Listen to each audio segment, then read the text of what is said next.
ya Kiingereza katika shule ya kimataifa Kitengela International Schools at River Campus.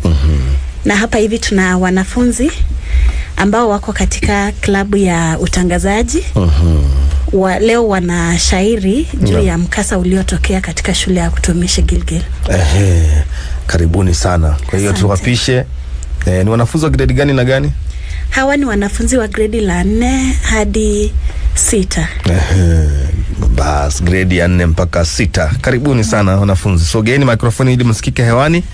Kwa hiyo msikilizaji, hawa ni wanafunzi wa shule ya Kitengela International wakiwa na shairi ambalo linaangazia msiba ulioikumba shule ya utumishi, sio? Ni utumishi? Haya. Kwa hiyo mstaifu amekaa mkao wa kutegea ili apate burudani. Akiwa na erabe.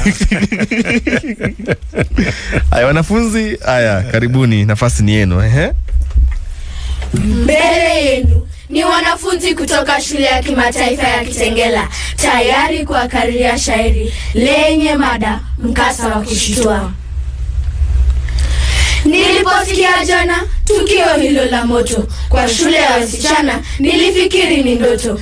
Akili kadangana kulia kwenda kushoto, mkasa wa kushtua utumishi Gilgil. Punde niliposikia mwili ulikufa ganzi, nikawa nafikiria na huku na kisunzi. Uchungu wa kujifia umetupata wazazi, mkasa wa kushtua utumishi Gilgil.